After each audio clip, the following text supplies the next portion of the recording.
Well, it's come to this, people. We have now reached the archetypal location for any Dragon Ball scene, or any fan parody, or any kind of fan-made thing in general. The Wasteland. More specifically, it is a certain crater that Goku found himself in the episode that we're talking about today.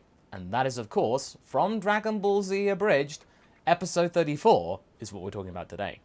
Now, with episode 34, this episode I really, really enjoyed because I got to have like two little bits of input put in here because I don't often get the chance to really embrace the character. I mean, especially not back in 2013 when we recorded this.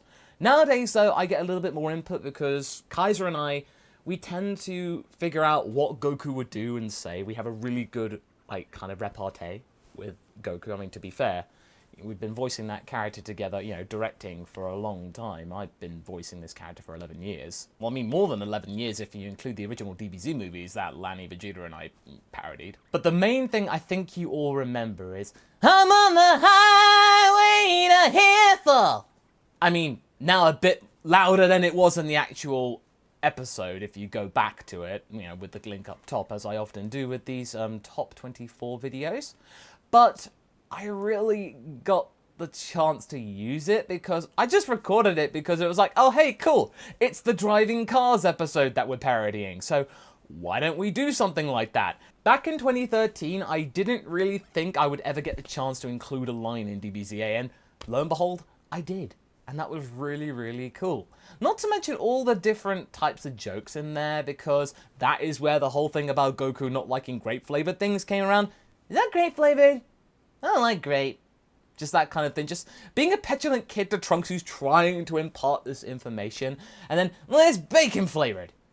Yay! Just that simple, happy note was something that I really cherished. It just sums up Goku instantly for me. And I love the exchange between Goku and Piccolo when Goku's trying to really convey the information that Trunks gave to the group, or gave to him, and Piccolo's going like, oh yeah, come on Goku, like you can do it. There's a lot of good memories attached to this episode, but what is super special to these videos is of course the next bit, which is card opening. So if you have had a chance to check out the merch store, then you can find some good deals because I'll leave a special code. So if you just put subs at checkout, that code, you get 10% off. Let's see what we got. So we got Gotenks the Unpredictable next. And so far I can tell there's some good yellow cards here, so that will really, really help. So the auto is when you play this card from your hand, draw one card, then choose one card from your hand and place it in your drop area. So you kind of get to like do a swap if you don't like your hand or something like that. Auto, if you have a red, yellow, multicolor card in your energy, while you play this card from your hand, this card gains dual attack for... So, yeah, if it's in your energy, so if you drop a red, yellow thing, then, yeah, cool. Dual attack, which means you do attack and attack again. It's not like double strike, so you have to have a pause. But then we have Son Goku, the Path to Godhood, and so this is kind of like a transitional one. Activate main, place this card in its owner's drop area, then choose one Son Gohan Adolescent, Son Goten, Vegeta, Trunks Youth, and Videl card.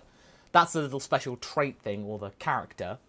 So as long as it has that, you can take the card from the drop area and return them to your deck. So you can revive it, or bring it back. Choose up to one red, yellow, multi-card Son Goku card in your deck, or hand with an energy cost of 3, play it, shuffle your deck, and the battle card gets double strike and dual attack for the duration of the turn. Whoa! Whoa! That's cool. So you get double strike and dual attack. So that's 4 life you could take out with this card. Dang. I'll shortlist that because I do have the Vegeta. So that's cool. We've got Super Gallic Gun. And I think we've done this before. Let's go over the thing. So if your leader card is yellow and your life is at 4 or less, the battle card being played is played in rest mode. So that being played is played in rest mode. So you can counter. Now this could be really handy because Son Goku and Pan is a yellow card and it's a leader, so that actually applies. Now the permanent is if you have a multicolour card in your energy and your life is at 4 or less, you can activate this card's counter skill from your hand by adding a card from your life to your hand instead of paying its energy cost. So you can you can drop a life, something like that. You have to drop a life, but you don't have to use energy, so it's like a trade-off. So I might shortlist that as well, because I know that I haven't used it, but we got Ghost Warriors again. We got that. We got Trunks the Cunning, again. And Son Gohan, right here. So we're getting a lot of repeats. Yamcha the Cunning. So we're burning through these right now. Mr. Boo. We got another one, Mr. Boo. And I think I might add this, you know, because just to have that extra power, just like whack. And it is only 3 energy, so it's pretty handy if you want to like get an immediate life. Defender Kawazu again, and Maleficent Technique Ginyu again. We're getting a lot of repeats here.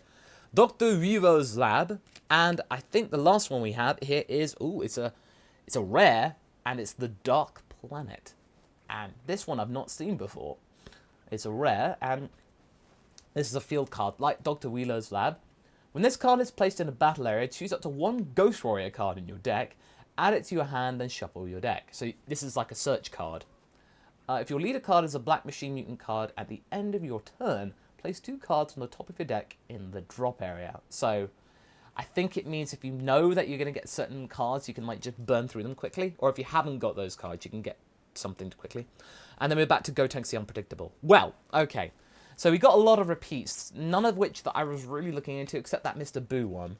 But I think, realistically, I know that I may have spurned the Super Gallic gun before, but I think we'll go for this one.